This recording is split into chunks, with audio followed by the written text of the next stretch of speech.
Hi everyone, welcome back to Chop's Garage. I've been buying old tat again. So, for those who don't know, this is Chop's Garage. I run a business called CG Car Sales. Those who watch the channel regularly will know that I just love buying any old car. And the more tatty and different it is, the more I love it. Obviously for my retail stuff, I tend to stick with the norm. You know, Corsas, i10s, Mockers, all kinds of stuff, but I do like to do things that are a little bit different every now and then. And today we have a Suzuki Jimny. So a dealer I know offered me a vehicle and said he was going to get me across the paperwork after he'd sorted out some paperwork he had on a Jimny. And I said, "You've got a Jimny?" He said, "Yes." I said, "Well, how come you aren't offering me that?" He's up country, I live in the southwest. I said, "People love Jimnys down here," and they do. You know, down here, people obviously like little 4x4s. The lanes are narrow. Fuel is expensive at the moment, so people like small CC, little 4x4s. They do all sorts of them here. They cut the back of that off, put frames on them, put spotlights on top, and they go hunting various little animals off the back of it, normally rabbits. They cut everything out of them and then go green laning in them, where you just find old unused tracks and beat the hell out of them. And they get used as little, you know, runarounds for the school run as well. Don't get me wrong, they're not all cut up, but they absolutely love Jimnys down here. But people are starting to actually appreciate the cleaner ones. Now, this isn't a cleaner one, I have to say. For starters, it's got a load of algae over it. It's got some faded, it looks like what something happens is it faded here, and then someone tried putting either it's lifted lacquer, or they tried putting a lacquer over the top but didn't key it up properly before they did it. And the plastics have gone grey. That's easily sorted. It's absolutely filthy. It looks like it's been stood for a little while. I mean, it's got, believe it or not, it's got a new MOT on it. I did actually get it with a new MOT. Now, the garage that sold it to me have actually looked after this customer for a while, so they had actually quite a bit of service history they printed off for me. They said, you know, when it was MOT'd, it did get an advisory for surface rust on components underneath. Now, I don't think you're going to get one of these that doesn't, to be honest, unless it's been kept garage all its life. But it did get through the MOT, okay. It's got a fresh one on it. It did a little bit of work on the underside. Over this side again, there's none of that lacquer peel on the wing there, but it's just all very dirty and faded. We'll have a quick look underneath, see if you can see anything or not. Oh, you can just see it's covered in mud. This is a little bit crusty. In fact, I think, to be honest, after a good old jet wash and a wire brush down and some stone chip, it could look very presentable.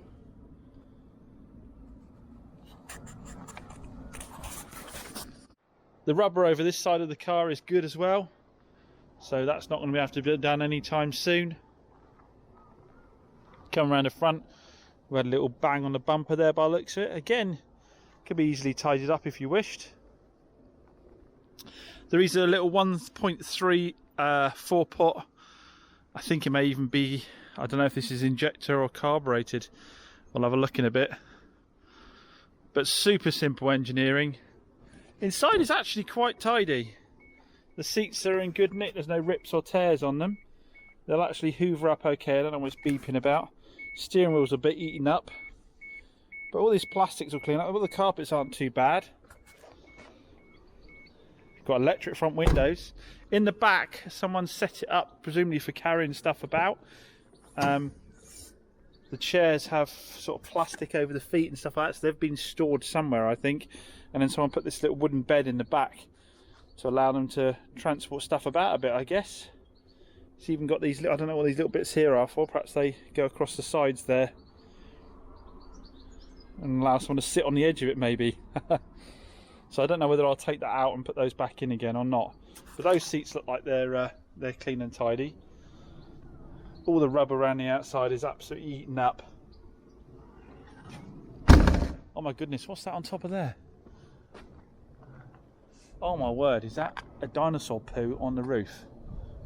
Whatever ate that, I don't want to see it. Do you know what I mean? I don't want it flying around here. Hopefully it's still up near the dealer that sold it to me. Right, we could obviously go for a drive in this, but I really don't fancy it right now. What I'm going to do first is I'm going to get the jet wash out and blast all this green algae off and give it a little clean down before we go for a run. Oh, I haven't shown you one of the main things of this actually. One of the main positives. It's only done, oh where's my keys? I think I've only got one key, but they're easily cut because they're not remote. 55,000 miles. So it's a low mileage little Jimny.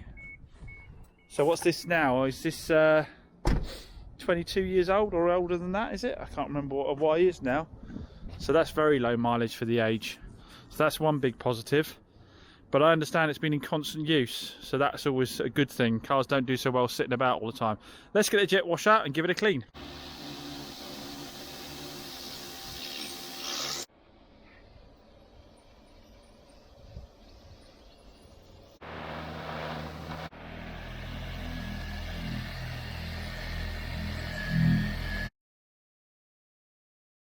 So there you go, had a quick wash down and then a quick buff over just with some green tea cut. It really needs a machine polish to get some of the scratches out.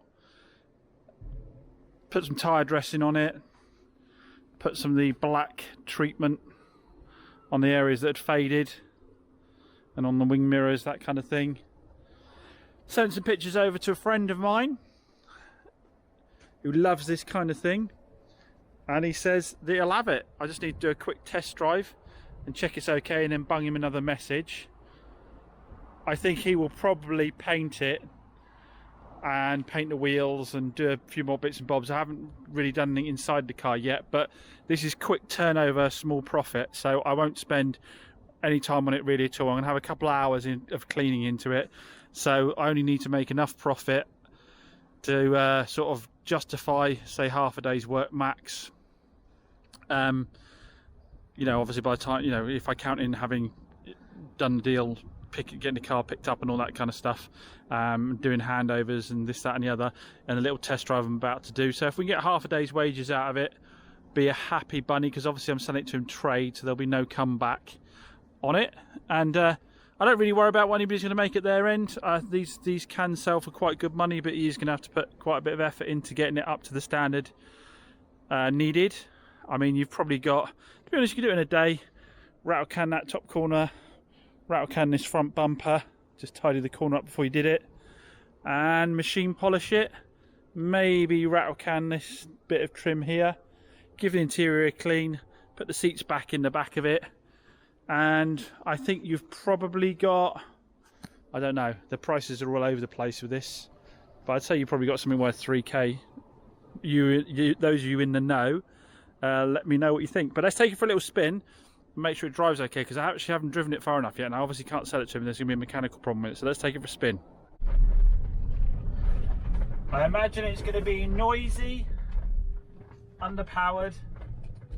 This gear lever is like stirring soup. It's going to take a bit of getting used to. And it doesn't have to pull away from junctions in a second. But then I guess what do we expect from a 1.3? Needs an auxiliary belt or bearing or something. I've gone up to fifth too soon. Fourth gear. Oh yeah, it needs some kind of tensioner bearing or something like that. Or just a belt, possibly. Oh, the noise is gone. So potentially whatever that is happier now. It's been replaced with wind noise. Oh, we've got a battery light on the dashboard. It may well be that our issue was an alternator belt that's now packed up completely.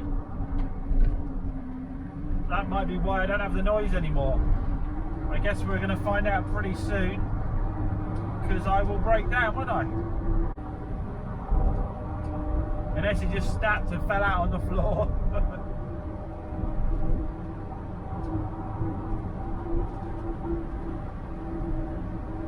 Do you know what? It's not as bad a drive as I thought it would be. It's noisy, yes, It rides quite hard, but it doesn't feel horrendously underpowered once it's up and running.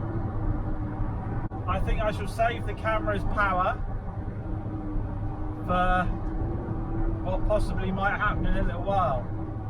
Well, this has the dubious pleasure of being my first breakdown. It has lost its alternator belt, look. Alternator belt, so I reckon the water pump had seized, the belt broke. So luckily we didn't run completely out of coolant, but we have run out of battery now, so I've got to hope the top on is, the NOCO, sorry, is enough to get me home. Fingers crossed. Pray for James. Oh, that's it, game over. I just pulled over and it's just blown the rad top off, I think. Oh dear. Yeah, pressure's blown an old hose there. I don't know we're going to be able to limp it home. Okay, so alternator and water pump are actually freely moving, so the belt's just snapped by the looks of it. If I could get something on there, I don't know if that old tights trick is a real thing or not. I've got some cable from that would fit in the grooves there, if that kind of makes sense. If I could form somewhere doing that and wrap it around enough time so it wasn't flailing about the place, that might be enough to get me home, because I've still got coolant, although I've got a burst pipe, haven't I? So it's not going to flow around the radiator. I'll be ever so careful I don't cook the engine. Well, a combination of always carrying my NOCO boost pack and a big bottle of water has got me back. I can't believe this thing is so brilliant that it had enough battery power with no power in the battery at all. This had enough to drive me back. We probably cooked the engine, to be perfectly frank. We probably cooked the engine. I can't see how we haven't, to be honest, with the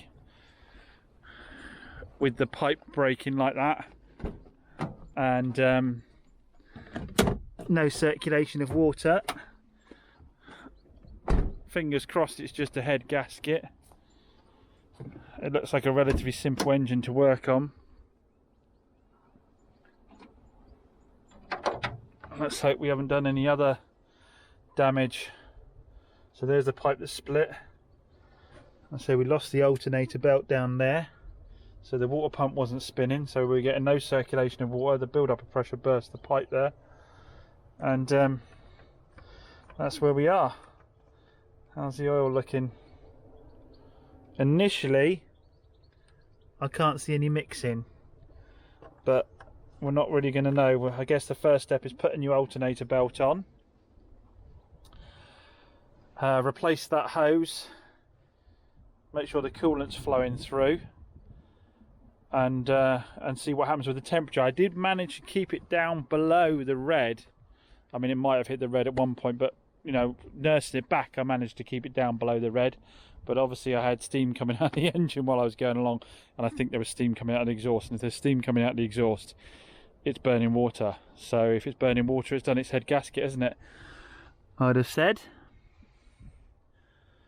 A cheapy little car like this, it might be worth sticking some sealer in, depending on how bad it is, and then run it and see if it works or not. But obviously I've got to cool off the sail I had off of it. That's not there now, because if I do need to do a head gasket replacement on it, I might as well do the paint, and then I might as well put this up at full price. Otherwise it's not going to work out. So guys, another day trading cheap cars, and another day for the old, oh, you just wash them and stick them out the door brigade. Now obviously tons of people be jumping in the comments going, have you stopped straight away when the belt snapped? You'd have been all right, this, that and the other. Well, I didn't know that was happening for sure, and by the time I did, the temp was there, and that's where we are. So coulda, shoulda, woulda, doesn't help anybody, does it really? So if you enjoyed this oh dear, so if you enjoyed this, make sure you hit that subscribe button, because I need some way to be paying for this. Not that subscribing costs you any money, but the more subscribers, the more views, the more YouTube revenue, and we need it to pay for mistakes like this and pretty much all these other mistakes we've got all the way along here. Anyway, it's Saturday, I'm going to get home. I've got plenty of other cars to pick from. Fingers crossed they all get me home.